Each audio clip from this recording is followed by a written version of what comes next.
we shift our identification from body, physical, psychological body, mind. We shift our identification from that to consciousness. That's our first step.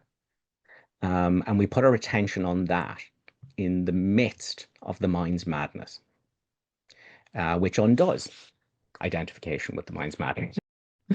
And then the wrong mind itself falls away, the right mind itself falls away, and all that's left is the absolute, is God, is non-duality. So I love that Nisargadatta Maharaj, who is, one of the most famous of all the non-dual teachers.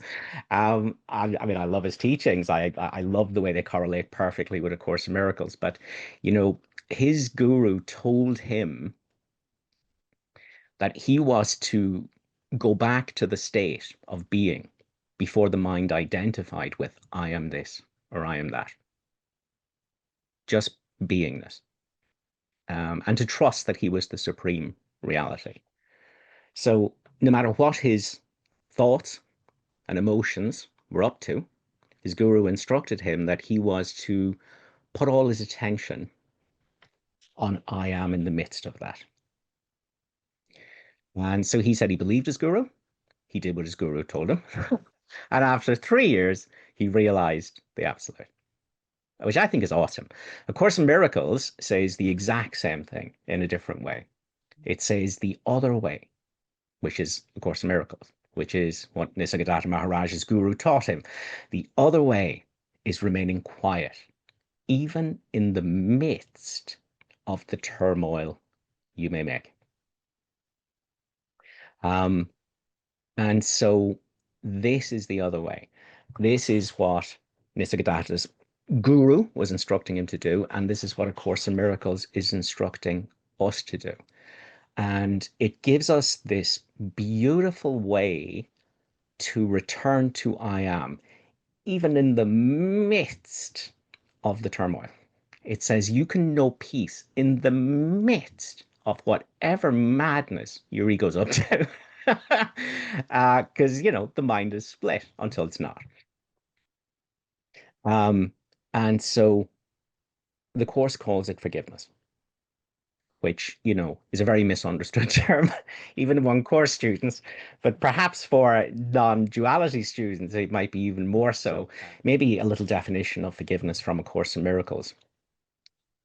Forgiveness is still, and it quietly does nothing. It offends no aspect of reality, nor does it seek to twist it to appearances it likes. It merely looks and waits and judges nothing. So that's a very different idea of forgiveness than we have from our Christian upbringings. This is what forgiveness is. So forgiveness is the means of disidentifying from the wild illusion mind, to know the right mind, to know I am, to know the quiet in the midst of the turmoil. No matter what thought patterns, egoic patterns are playing in the mind, because they're there and they've all got to be seen. There's no way you can spiritually bypass it. But that can all be seen from perfect peace. And that is what our forgiveness process is about. It is this ability to have a portal from misidentification from the wrong mind to the right mind. And the mechanism of that is witnessing the wrong mind. So forgiveness is still. So we're still about what the wrong mind is doing. And it's doing nothing about the wrong mind. It's witnessing these ego patterns, okay, and doing nothing about them. It's allowing them to arise. It's allowing emotions to arise. Nothing is spiritually bypassed. Okay, everything is allowed to be here and to get seen. And it offends no aspect of reality. It's not going, oh, I shouldn't have thoughts like these. These are very bad thoughts. I'm a Course student. I should have holy thoughts. That's not what forgiveness does. That's what the ego does when it wants to be holy. Nor does it seek to twist it to appearances it likes. Here's one everyone stumbles into for a good period of time as a Course student. Everyone's like, oh, I have to do forgiveness to get rid of the bad emotions. I have to stop them. I don't want to have sadness. I don't want to see sadness. I want to have holiness and happiness and sun shining out of orifices, you see? And that's spiritual bypassing, and forgiveness doesn't do that.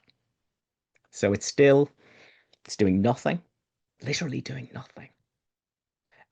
It's an end to what we have been doing, which is pushing and pulling and shifting and trying to rearrange the deck chairs on the Titanic. And forgiveness is no, stop. Be still. Do nothing. Offend no aspect of what this moment is appearing as. Don't seek to twist it to anything your ego likes. Just look, wait, and judge nothing. And the ego can't do that. The wrong mind can't do that. And so this beautiful realization of the forgiveness formula is what observes the ego without judgment. The thing that can only judge can't be the thing that can only judge. It is I am. It is awareness. It is presence. These are just words. But it is that which no thought can touch. It is that which no thought has conditioned. It is what the Course calls the holy place where thoughts can enter not. And it is here in the midst of the thoughts. So this stillness we're talking about isn't the stillness of the world or the mind. It is the stillness when none of it is fought with, when there's no agenda. The Course says, what can frighten me when I let all things be exactly as they are?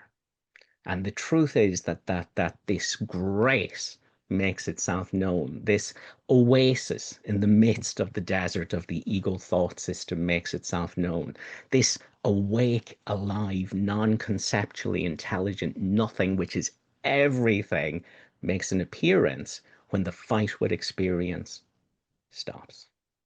And it's here in the midst of experience. I say to students all the time, if you're going, oh, I will be peaceful when this sadness passes, that's a ridiculously bad peace. That's not the peace of God. Okay? That's not the peace which surpasses all understanding.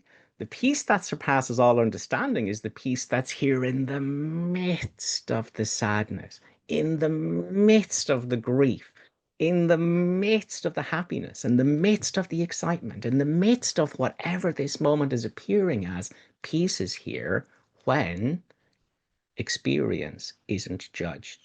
When I let go of the fight and the agenda and the pushing and the pulling, the Course goes, the miracle comes quietly into the mind that stops an instant and is still. And that's not talking about the insane voice talking to itself, because that's not you. But the miracle comes quietly into the mind that stops trying to fix and change the wrong mind. And in that stopping, the unthinkable, the unspeakable, the unsayable is here, the right mind, which is the truth of everything and everyone. And we get to share an identity with our brother. And that's the message of A Course in Miracles. A quick invitation from the Center for Awakening. Sometimes the deepest spiritual insights reveal themselves in a new way when they're explored through different voices. In this new 4-part conversation series, host Bill Free welcomes Lisa Natoli, Oliver Blue, Gary Renard, and Keith Kavanagh to explore the timeless truths that lie at the heart of awakening and how to bring them into everyday life. These aren't formal lectures.